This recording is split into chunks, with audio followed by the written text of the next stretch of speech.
Today, the topic is children education and climate change. Children education, there are two important aspects. One is the curriculum, and the another is the pedagogy. Curriculum mostly it deals with the content, what type of content you give, and with how you present that content. For example, if you take the soil, so whatever with this perspective, with the climate change and biodiversity perspective, if I examine the present curriculum, present textbooks, if for example, if you take the soil, if you see the textbook, there are the what are the different type of soils, and which soil actually support what type of crop, some sort of soil erosion, only this much. But there's no much sensitization how soil supports us, and how much of carbon is there at present, how it is the carbon layer is carbon percentage is depleting, and what will be its impact on it. And even if you take the chemistry subject, we don't know, we don't have any experiment to test the soil types, what are the nutrients present in the soil, and what type of crop the soil supports. And we conduct so many chemical experiments in the lab, but it's not, they have no much relevance to the life of the learner. So then the drastic changes are required to actually to reflect the relevance of whatever we deal in the school curriculum to the actually to the life of the learners. And this is one aspect. So the content need to be, so we have topics are there. We have topic on water, we have topic on the earth, we have topic on the soils, we have topic on biodiversity, we have topic on environment, we have topic on houses, and these are very much related, but the way we present these topics are somewhat different and very much examination oriented and knowledge oriented. And there is no much content where actually we develop some sort of attitudes. Attitudes means it is love towards this water, love towards the nature, love towards, if you love, you can save. If you don't love, you cannot save also. So attitude, the values are more important than your knowledge. Protection of wild animals day, and the ozone layer day. There are so many international days on across the year.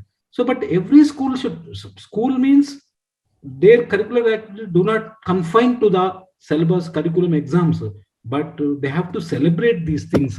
So that the celebration means if they participate in that, actually they develop so much of attitudes, not only knowledge aspect. So celebration of these important days must become part and parcel of your school curriculum. Actually, this is the important thing.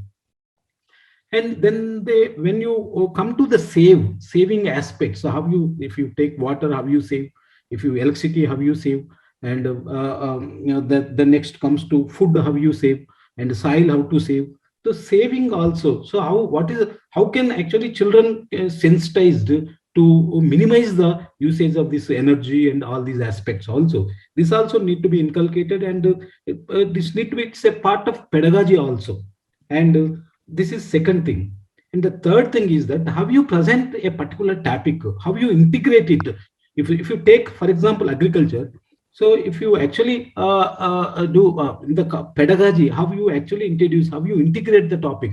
For example, if you take the agriculture, if you give a project to the children to go to the, because nowadays we see the agriculture, because if nobody, no farmer is actually happy, and the farmers are really leaving their profession and they are going for other professions actually. So they, if you go and ask the farmers what are the, how they feel, why actually they are leaving agriculture, they will say the reasons also. Because now the important thing is that there are climate changes are there, more and more rains are there. That is one aspect. And the second aspect is that they are using pesticides also, because input cost will become more and marketing is the less actually, isn't it? They don't know what type of soil will support what type of crop also. If you say, if you when they come back, if you analyze that particular topic, suppose why there is a climate change, why there is a more rains and more these things, this is, then we can link it to, that is the, because of this global warming, isn't it? So why it is global warming, then they can say that it is the excessive burning of coals and other things. So these carbon related gases are releasing into the atmosphere, isn't it? Then you comes to pesticides, how pesticides affects low production and pesticides. Pesticides will kill all the microbes in the soil, and soil fertility it loses actually. So like that, if you take a particular topic, ultimately you can integrate to one, two, three, four like this. You can discuss a critical discussion. You can organize in the classroom, so that children start thinking and relate this knowledge to their actually practical life also, isn't it? So chemicals and pesticides are being used because of global warming, because of this incessant rains. So these actually impacts the farmers, and they made them to actually develop some sort of disinterest towards the agriculture and the farming aspects. So like that, when you give a project on anything, so project means it is or a case study, whatever it may be. When children go and interact with the persons and observe the things, and they note down, and they will discuss when they come to the class, and the teacher can organize a critical discussion on that. So the ultimate goal is that some critical consciousness, critical thinking is required on all these topics. How human actions are actually making responsible for this climate change or this loss of biodiversity also. So 50% of forest within 100 years, 50% of forest cover has been lost. Lost what actually studies saying. So this is one aspect. Another aspect is that reading and reflection, it is a part and parcel. Reading means it is not only the textbooks. You give a particular topic, ask the children to refer to internet or go to libraries and collect information on that. Reading on a particular given topic. If you take a loss of biodiversity, isn't it? What are the causes for this biodiversity? What is its effect like that?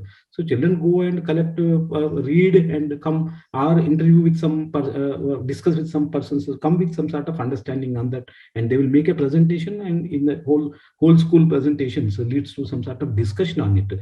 This actually improves develops their attitudes also towards this. So that also we can do it actually, reading and reflection part. And the third part is the clubs. You can organize environmental club in every school also, and they actually focus on these environmental related projects. You take a plantation aspect, isn't it? Or you take the school compost pit also, how actually you can improve green manure and use it for the school gardens, like that.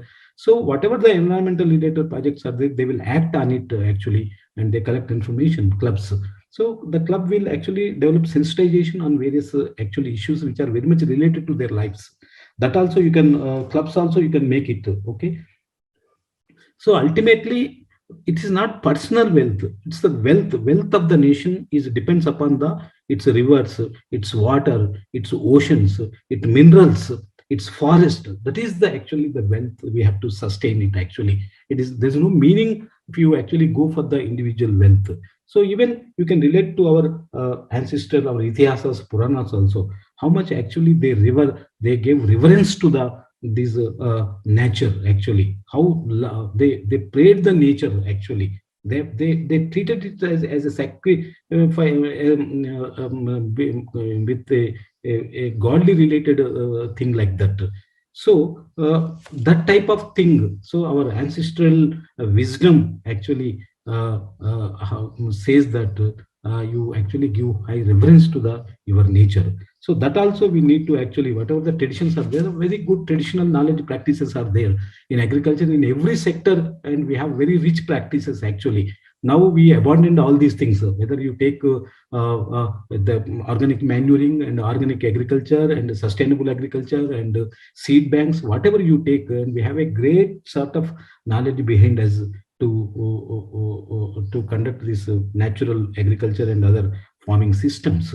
So this everything need to be actually come to need to be discussed in as a part of the need to be come into the textbooks. And also teachers must be well versed all these things, because we must save our health to save ourselves, and it is our duty actually to pass on this to the next generation. So curriculum and pedagogy need to be actually made in such a way that sensitize the children on these global issues.